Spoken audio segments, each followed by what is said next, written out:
अच्छा जाए लंबी कि बांग्लादेश लिंक आम एपाई कहूँ जे जड़े बांग्लादेशी किभली भाव सिम कार्ड भाव में कल को ट्रांसफर करते काया विस्तार करते ओडार सीधा सड़क देखा चाहबू ये हूँ कमिशनरेट पुलिस अफिसर दृश्य जो भाव में कमिशनरेट पुलिस सफल होती एक युवक को धरवे ये होती ओडार युवक किंतु ये जहाद्वारा कम करते से एक बांग्लादेशी युवक रही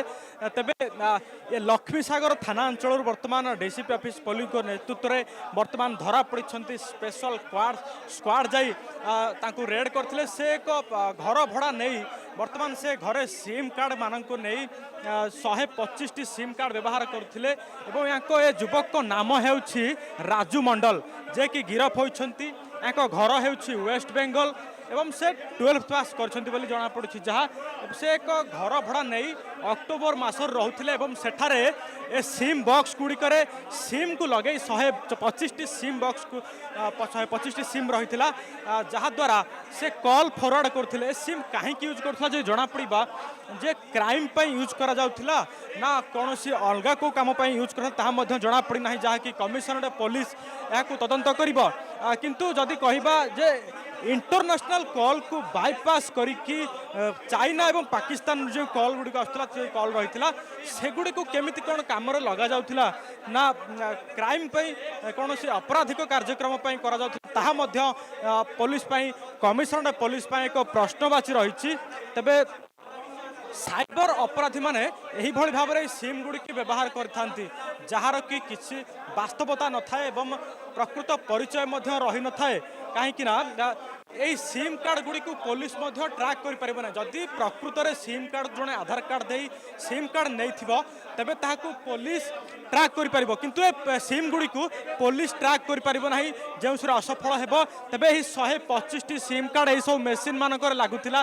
जो 7 टी सिम बॉक्स रही एथिरे विभिन्न सिम गुड़िक लगुला वाईफाई माध्यम कॉल को ट्रांसफर करा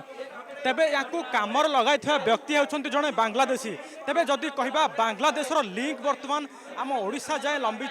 तेबे ये जो रही राजू मंडल ये होती बांग्लादेशर किंतु आउ जड़े जो व्यक्ति मुख्य रही आस्तर जमान जे कि रही बांग्लादेशी से या कैमरा लगाते ये किभली भाव में ये घरे रही SIM card SIM box Gudi को व्यवहार करते से यार बुझाबुझी करते तेबे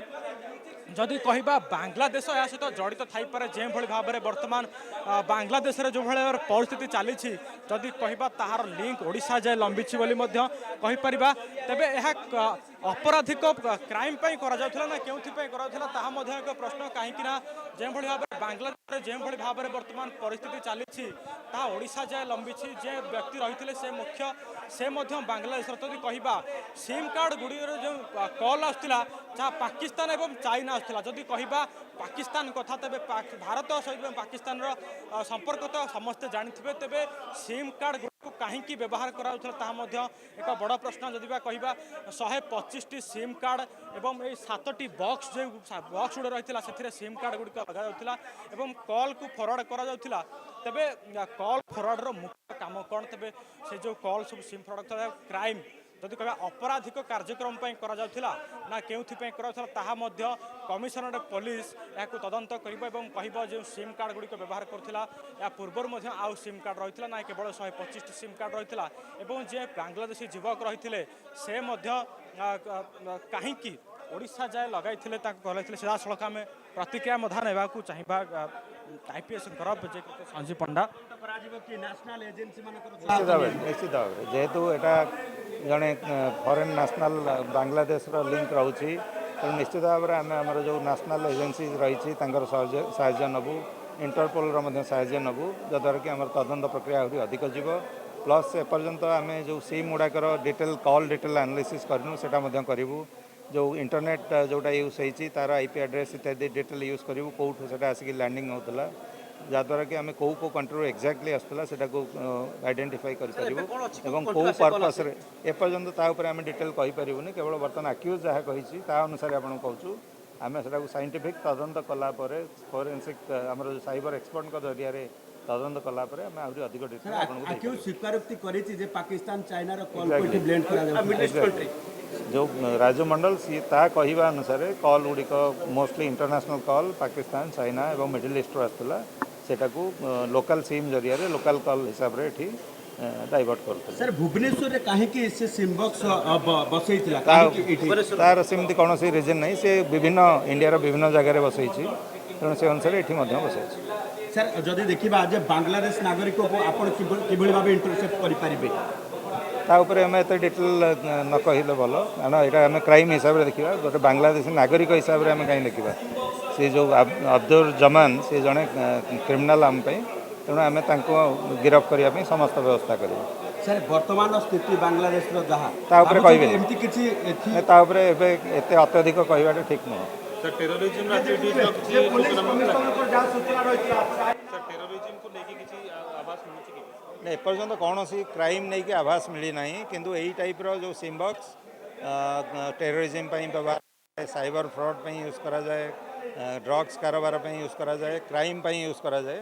ତେଣୁ ଆମେ ସେଟାର ଯେଉଁ କଲ୍ ଡିଟେଲ୍ସ ଆନାଲିସିସ୍ କରିବୁ, IP ଆଡ୍ରେସ୍ର ଆନାଲିସିସ୍ କରିବୁ, ଏକ୍ସପର୍ଟଙ୍କ ସାହାଯ୍ୟ ନେବୁ, ତାପରେ ଆପଣଙ୍କୁ କହିପାରିବୁ ଯେ ଏକ୍ଜାକ୍ଟଲି କ'ଣ କ'ଣ ପାଇଁ ୟୁଜ୍ ହେଉଥିଲା ବା କେମିତି ୟୁଜ୍ ହେଉଥିଲା। କାର୍ଯ୍ୟକଳାପ ପାଇଁ ବ୍ୟବହାର କରାଯାଉଥିବା ସନ୍ଦେହ କରାଯାଉଛି। ନାଇଁ, ଏପର୍ଯ୍ୟନ୍ତ ଆମେ କୌଣସି ଜିନିଷ ତା ଉପରେ ସ୍ପେକୁଲେଟ୍ କରିବାକୁ ଚାହିଁବୁନି। ଯେଉଁଭଳି ଭାବରେ ଶୁଣୁଥିଲେ ଯେ କି ମୁଖ୍ୟ ରହିଥିଲେ ଆସରର ଜମାନ, ଯେ କି ରହିଥିଲେ ବାଂଲାଦେଶର, ସେ କାୟ ବିସ୍ତାର କରିଥିଲେ। ତେବେ ଓଡ଼ିଶାରେ ଯେଉଁ ବ୍ୟକ୍ତି ରହିଥିଲେ ରାଜୁ ମଣ୍ଡଲ, ଯେ କି ରହିଥିଲେ ବାଂଲାଦେଶର ଆମର, ତେବେ ଯଦି କହିବା କେବଳ ଓଡ଼ିଶାରେ ଏଇ ଗୋଟିଏ କାୟ ବିସ୍ତାର କରିଥିଲେ, ସିମ୍ ଗୁଡ଼ିକ କରିଥିଲେ ନା ଅନ୍ୟ କେଉଁ ରାଜ୍ୟରେ ମଧ୍ୟ ତାଙ୍କର ରହିଥିଲା ଏଇଭଳି ଭାବରେ କ୍ରାଇମ୍ ରହିଥିଲା, ସିମ୍ କାର୍ଡ଼ ଗୁଡ଼ିକୁ ନେଇ କଲ୍ କରୁଥିଲେ, ତାହା ମଧ୍ୟ ସବୁ ଜଣାପଡ଼ିବାକୁ ଯାଉଛି। ଏବଂ ଯେଉଁ 125ଟି ସିମ୍ କାର୍ଡ଼ ଗୁଡ଼ିକୁ ବ୍ୟବହାର କରାଯାଉଥିଲା ଏବଂ ଯେଉଁ 7ଟି ମେସିନ୍ ଦେଖୁଥିଲେ, ଯେ ଆମେ ବକ୍ସ ଦେଖୁଥିଲେ ଯେଉଁଥିରେ ସିମ୍ କାର୍ଡ଼ ଗୁଡ଼ିକୁ ଲଗାଯାଉଥିଲା, ତେବେ ଯଦି କହିବା ବାଂଲାଦେଶ ସହିତ ଜଡ଼ିତ ରହିଛି ଏହି କ୍ରାଇମ୍ କାହିଁକି ନା, ଯେ କି ମୁଖ୍ୟ ରହିଥିଲେ ସେ ଜଣେ ବାଂଲାଦେଶୀ, ତେବେ କାହିଁକି ଏହାକୁ ବ୍ୟବହାର କରାଯାଉଥିଲା, କ'ଣ କ'ଣ ମୁଖ୍ୟ କାରଣ ଥିଲା? ଯଦି କହିବା ପାକିସ୍ତାନ ଏବଂ ଚାଇନା ଭଳି ଦେଶଗୁଡ଼ିକରୁ କଲ୍ ଆସୁଥିଲା, ତେବେ ଏହା ଅପରାଧିକ ମାମଲା ଥିଲା ନା କାହିଁକି ବ୍ୟବହାର କରାଯାଉଥିଲା, ତାହା ମଧ୍ୟ ପୋଲିସ ପାଇଁ ଏକ ବଡ଼ ପ୍ରଶ୍ନ ରହିଛି। ଭୁବନେଶ୍ୱରରୁ କ୍ୟାମେରା ପର୍ସନ ସୌମ୍ୟଙ୍କ ସହ ଭଗବାନ, ଶପଥ ନ୍ୟୁଜ୍।